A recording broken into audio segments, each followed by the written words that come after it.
ಕೇಳಿಸ್ಕೊಳ್ರ ನೀಟಾಗಿ.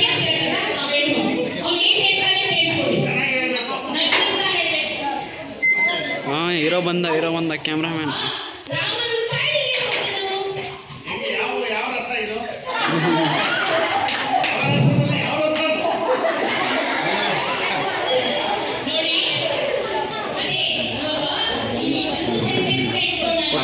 ಹಾಂ, ತೆಗ್ದ್ರೆ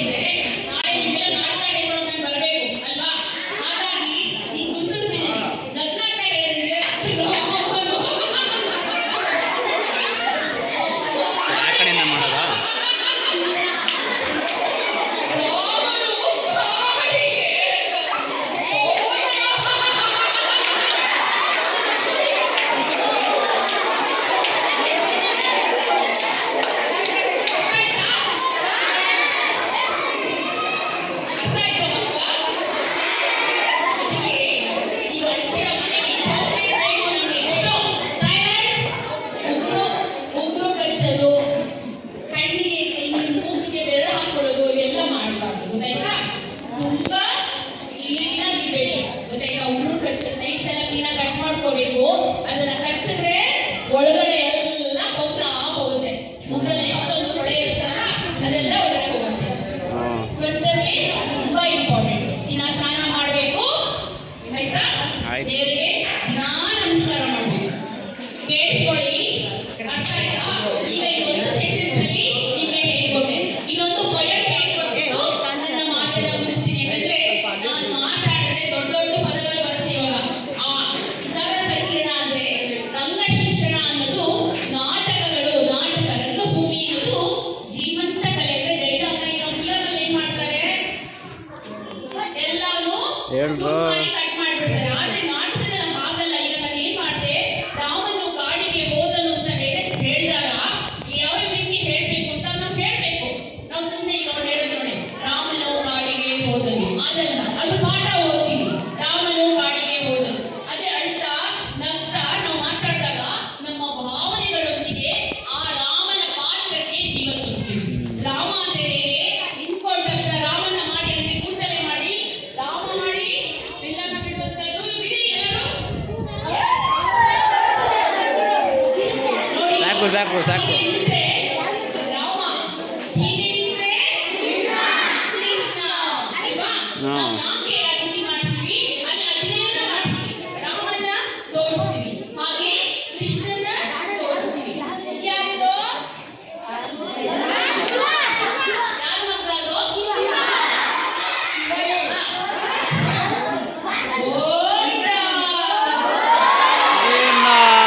ಕಿರಿಚಲ ಈಗ ರಾಮನ ಮಾಡಿ ರಾಮ, ಕೃಷ್ಣ, ಕೃಷ್ಣ ಗೋವಿಂದ.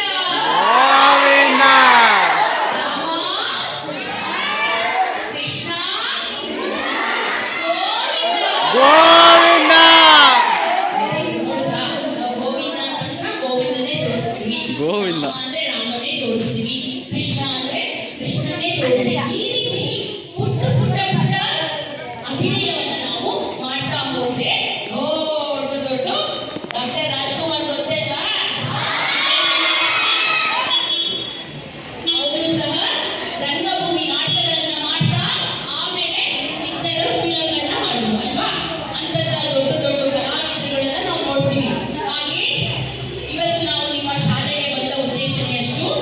ಈ ನಾಟಕದ ಮೂಲಕ ಶಿಕ್ಷಣ ಅಂದ್ರೆ ನಾಟಕಗಳನ್ನ ಹೇಳ್ಕೊಡ್ತಾ ನಿಮ್ಮ ಜ್ಞಾಪಕ ಶಕ್ತಿಯನ್ನ ಹೆಚ್ಚು ಮಾಡಿಕೊಳ್ಳೋದೇ. ನಾಟಕ ಮಾಡೋದ್ರಿಂದ, ಅಭಿನಯ ಮಾಡೋದ್ರಿಂದ ನಾವು ಶಾಲೆಯಲ್ಲಿ ನೀವು ಕ್ವಶನ್ಗೆ ಆನ್ಸರ್ ಬರೀತೀರಲ್ವಾ, ಅವಾಗೂ ಅಷ್ಟೇ ನೀವು ಆ ಆನ್ಸರ್ ಬರೀಬೇಕಾದ್ರೆ ನಿಮ್ಮ ಒಳಗಡೆ ಅಭಿನಯವನ್ನ ಮಾಡ್ಕೊಂಡ ಬರೀತಾ ಇದ್ರೆ ನೀವು ಯಾವತ್ತೂ ಮರೆಯಲ್ಲ.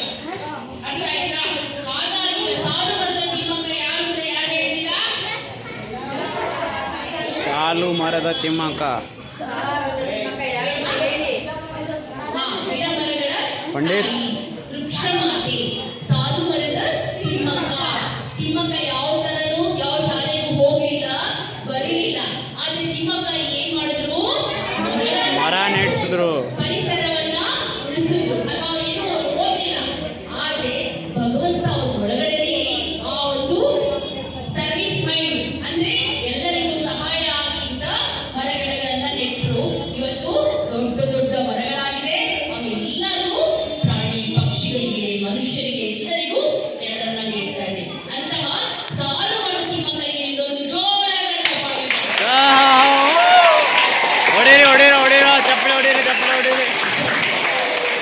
ಜೋರಾಗಿ ಜೋರಾಗಿ.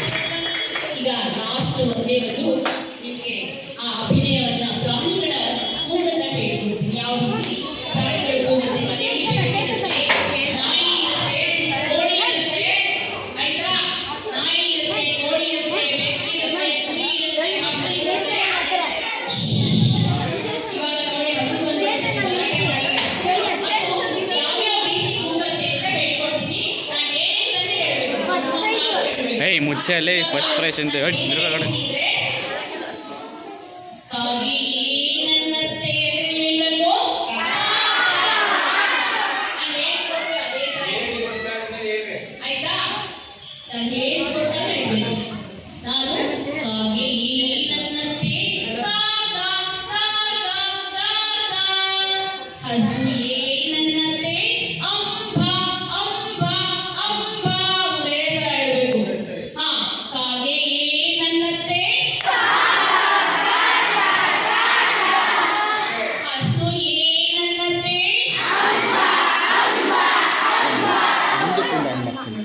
ಇದೇ ಶಿಕ್ಷಣ. ಅಷ್ಟು ಬೇಗ ಕಲಿತೀರೇನು? ಕುರಿ ಏನನ್ನತ್ತೆ. ಓಯ್ ಓಯ್ ಓಯ್ ಬಿಡಿ. ನಾನು ಹೇಳಾದ್ಮೇಲೆ ಮಾತ್ರ ಹೇಳ್ಬೇಕು. ಆಯ್ತಾ? ಹೆಂಗ್ ಕೂತ್ಕೋಬೇಕು? ಸ್ಟ್ರೈಟ್.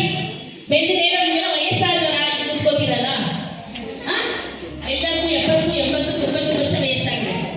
ಸ್ಟ್ರೈಟ್ ಆಗಿ ಕೂತ್ಕೊಳ್ಳಿ. ಸ್ಟ್ರೈಟ್. ಎಸ್, ನೀವು ಕೂತ್ಕೊಳ್ಳೇಬಾರ್ದು. ನಿಮಗೆ ಗೊತ್ತಾಯ್ತಾ? ಯಾವಾಗಲೂ ನೇರ ಕೂತ್ಕೋಬೇಕು. ಕಾಗೆ ನನ್ನತ್ತೆ, ಇನ್ಯಾವ್ದು ಹೇಳೋ? Very good. ಹಸು ಏನನ್ನತ್ತೆ. Very good. ಇವಾಗ ಕುರಿ ಏನಿರುತ್ತೆ ಅಂತ ನಾನು ಹೇಳಾದ್ಮೇಲೆ ಹೇಳ್ಬೇಕು. ಕುರಿ ಏನನ್ನತ್ತೆ. ಇದೇ ಸಲ ಹೇಳ್ಬೇಕು. ಒಂದ್ಸಲ ಎಕ್ಸ್ಟ್ರಾ ಹೇಳಿದ್ರು ಅವರು ಫೇಲ್. ಕಾಗೆ ಏನನ್ನತ್ತೆ, ಹಸು ಏನನ್ನತ್ತೆ, ಕುರಿ ಏನನ್ನತ್ತೆ. ಯಾವ್ದೋ ಒಂದು ಜಾಸ್ತಿ ಕೂಗುತ್ತಲ್ಲ ಕುರಿ. ಯಾವ ಕೂಗಿದ್ದೋ ಇನ್ನ? ನಾನು ನೋಡಿದೆ ನೀನೇ ಕೂಗಿದ್ದು. ಆಯ್ತಾ? ಈಗ ನೀವೇ ಹೇಳ್ಬೇಕು. ಬೆಕ್ಕೆ ನನ್ನತ್ತೆ.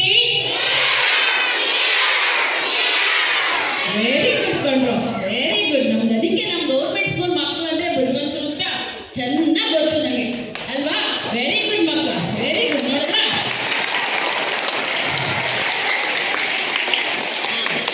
ಆಯ್ತಾ? ನಾಯಿ ಏನನ್ನತ್ತೆ. ಯಾವುದೋ ನಾಯಿ ಜೋರ ಬೊಗಳ್ತಾ ಇದೆ. ಮೂರೇ ಸಲ ಹೇಳ್ಬೇಕು. ನಾಯಿ ಏನನ್ನತ್ತೆ. ಅದು ಯಾವ ನಾಯಿನೋ ಜೋರ ಬೊಗಳ್ತಾ ಇದೆ. ಬೇಗ ಬೇಗ. ಇವಾಗ ಕೋಳಿ ಏನನ್ನತ್ತೆ. ಹೆಂಗ್ ಹೇಳ್ತಾರೆ?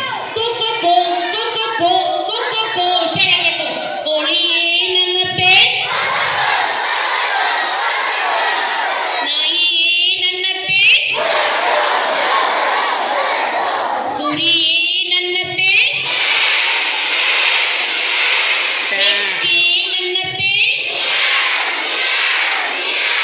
ಹಸು ಏನನ್ನತ್ತೆ, ಕಾಗೆ ಏನನ್ನತ್ತೆ.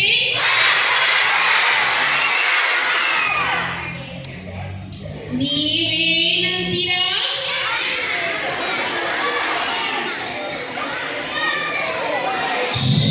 Silence please, silence. ಯಾರಾದ್ರೂ ಒಬ್ರು ನಿಂತ್ಕೊಳ್ಳಿ. ನೀವೇನಂತೀರಾ? Very good. ನಾವು ಯಾರನ್ನ ಕರಿತೀವಿ? ನೀವೇನಂತೀರಾ? ಕೇಳಿಸ್ಕೊಳ್ರಿ. ನೋವಾದ ತಕ್ಷಣ ಅಮ್ಮ ಏನಾದ್ರೂ ಬೇಕಾ? ಊಟ ಬೇಕಾ? ಅಮ್ಮ. ಹಾಗಾಗಿ ಅಮ್ಮನ್ಗೆ ಯಾರು ಗೋಳಿಕೋಬಾರ್ದು, ಅಮ್ಮಂಗೆ ಯಾರು ಹಿಂಸೆ ಮಾಡಬಾರ್ದು, ಅಮ್ಮಂಗೆ ಯಾರು ಎದುರು ಎದುರುತ್ತರ ಕೊಡಬಾರ್ದು. ಓಯ್ ಏನಿಂದು ಅಂತ ಅಮ್ಮಗೆ ಎದುರುತ್ತರ ಕೊಡಬಾರ್ದು. ಅಮ್ಮ ಹೇಗೆ ಹೇಳ್ತಾರೋ ಹಾಗೇ ಕೇಳಬೇಕು. ತಾಯಿಯೇ ದೇವರು, ತಾಯಿಯೇ ಮೊದಲ ಗುರು. ಆಯ್ತಾ? ಅಮ್ಮ ನಿಮಗೆ ಎಲ್ಲ ಮಾಡಿ ಕೊಡ್ತಾಳೆ. ಹಾಗಾಗಿ ಅಮ್ಮನಿಗೆ, ಅಪ್ಪನಿಗೆ, ಹಾಗೆ ಟೀಚರ್ಸ್ ಏನು ಟೀಚರ್ಸ್ ಏನು ಹೇಳ್ಕೊಡ್ತಾರೆ ನಿಮಗೆ? ಪಾಠ ಹೇಳ್ಕೊಡ್ತಾರಲ್ವಾ? ಇವಾಗ ಟೀಚರ್ಸ್ ಫೋನ್ ತಗೊಂಡು ಬಂದ್ರು. ನೀವು ಏನ್ ಮಾಡ್ತಾ ಇದ್ರಿ ನೋಡಿ? ಏನೋ ಚೇಷ್ಟೆ ಮಾಡಿದ್ರೆ ಏನ್ ಮಾಡ್ತಾರೆ ಟೀಚರ್ಸು? ಏನು ಮಾಡ್ತೀವಿ ಏನ್ ಮಾಡ್ತಾರೆ ನೋಡಿ ಅಲ್ಲ. ಅಷ್ಟೇ ಸಿಂಪಲ್. ನಾವು ಏನ್ ಮಾಡ್ಬೇಕು ಅಂದ್ರೆ ಒಳ್ಳೆ ಮಕ್ಕಳಾಗಿದ್ದು ತಂದೆ ತಾಯಿಗೆ, ಟೀಚರ್ಸ್ಗೆ, ಸ್ಕೂಲ್ಗೆ, ಕಾಲೇಜ್ಗೆ, ಹಾಗೆ ದೇಶಕ್ಕೆ ನೀವು ದೊಡ್ಡವರಾಗ್ತೀರಲ್ಲ ಅವಾಗ ನೀವು ಯಾರ್ಯಾರು ಏನೇನು ಆಗ್ತಿರೋ, ಒಬ್ರು ಪೈಲಟ್ ಆಗ್ಬೋದು, ಇನ್ನೊಬ್ರು ದೊಡ್ಡ ದೊಡ್ಡ ಹುದ್ದೆಗೆ ಹೋಗ್ಬೋದು, ಸೈಂಟಿಸ್ಟ್ ಆಗ್ಬೋದು ಅಲ್ವಾ? ಆ ರೀತಿ ನೀವು ಚೆನ್ನಾಗಿ ಬೆಳೆದು ಎಲ್ಲರಿಗೂ ಒಳ್ಳೇದು ಮಾಡಬೇಕು. ಆಯ್ತಾ? ಗುರು ಬ್ರಹ್ಮ, ಗುರು ವಿಷ್ಣು, ಗುರುದೇವ ಗುರು ಸಾಕ್ಷಾತ್. ಅರ್ಥ ಗೊತ್ತಾ? ಹೀಗೆ ಎಲ್ಲವೂ ನಮಗೆ ಗುರುಗಳೇ ಪಾಠ ಹೇಳಿಕೊಟ್ಟು ನಮ್ಮನ್ನ ದೊಡ್ಡ ವ್ಯಕ್ತಿಗಳಾಗಿ ಮಾಡಿ ಸಜ್ಜನರ ಸಂಘ ಹೆಜ್ಜೆ ಸವಿದಂತೆ ಸರ್ವಜ್ಞ. ಒಳ್ಳೆಯರ ಸಾಹಸ ಮಾಡಿ ಒಳ್ಳೆ ಮಕ್ಕಳಾಗಿ ನಾವು ನೋಡಿ ಮಕ್ಕಳ ಕೇಳಿಸ್ಕೊಳ್ಳಿ. ನಾವು ವಿದೇಶಗಳಿಗೆ ಹೋದಾಗ ನಮಗೆ ಕೈ ಎತ್ತಿ ಮುಗಿತಾರೆ. ಭಾರತೀಯ ಸಂಸ್ಕೃತಿ ಅಷ್ಟು ಅಮೂಲ್ಯವಾದದ್ದು. ಸ್ವಾಮಿ ವಿವೇಕಾನಂದರು ಹೋಗಿದ್ರು ಗೊತ್ತಾ? ಎಲ್ಲಿಗೆ ಹೋಗಿದ್ರು? ಯಾರಿಗಾರ ಗೊತ್ತಾ? ಚಿಕಾಗೋ ಹೋದಾಗ ಅಕ್ಕ ತಂಗಿಯರೇ ಅಂತ ಭಾಷಣ ಮಾಡಿದ್ರು. ಇವತ್ತು ನಾನು ದುಬೈಗೆ ಹೋಗಿದ್ದೀನಿ, ಶ್ರೀಲಂಕಾ ಹೋಗಿದ್ದೀನಿ, ಮಲೇಷಿಯಾ ಹೋಗಿದ್ದೀನಿ. ಅನೇಕ ಕಡೆ ನಮ್ಮ ಭಾರತೀಯ ಸಂಸ್ಕೃತಿ ಭರತನಾಟ್ಯ ಕಾರ್ಯಕ್ರಮವನ್ನು ಮಾಡಿದ್ದೀನಿ. ಹಾಗಾಗಿ ನೀವೆಲ್ಲ ಅವರೆಲ್ಲ ಏನ್ ಮಾಡ್ತಿದ್ರು ಅಂದ್ರೆ ನಮ್ಮ ಸಂಸ್ಕೃತಿಗೆ ಕೈ ಎತ್ತಿ ಮುಗಿತಾ ಇದ್ರು. ನಾವು ಭಾರತೀಯರು ಅಂದ್ರೆ ಏನ್ ಗೊತ್ತಾ? ತುಂಬಾ ಒಳ್ಳೆಯವರು ಅಂತ. ಬೇರೆ ದೇಶಗಳಲ್ಲಿ ಭಾರತೀಯ ಸಂಸ್ಕೃತಿ ಅಂದ್ರೆ ನಮ್ಗೆ ಯಾವುದೇ ಕೆಟ್ಟ ಅಭ್ಯಾಸಗಳಿಲ್ಲ. ಭಾರತೀಯ ಸಂಸ್ಕೃತಿ ಅಂದ್ರೆ ಋಷಿಮುನಿಗಳೆಲ್ಲ ನಮ್ಗೆ ಹೇಳ್ಕೊಟ್ಟಿದ್ದಾರೆ, ನಮ್ಗೆ ಕೈ ಎತ್ತಿ ಮುಗಿತಾರೆ. ಹಾಗಾಗಿ ನಮ್ಮ ಸಂಸ್ಕೃತಿಯನ್ನ ಉಳಿಸಿ ಬೆಳೆಸೋದು ನಿಮ್ಮೆಲ್ಲರ ಕರ್ತವ್ಯ. ಇಂದಿನ ಮಕ್ಕಳು ನಾಳಿನ ನಿಮ್ಗೆಲ್ಲ ಗೊತ್ತು ಮಕ್ಕಳ. ಹಣೆಗೆ ಇಟ್ಟು ಕೈಗೆ ಬಳೆಯನ್ನ ಹಾಕಬೇಕು. ಆಯ್ತಾ?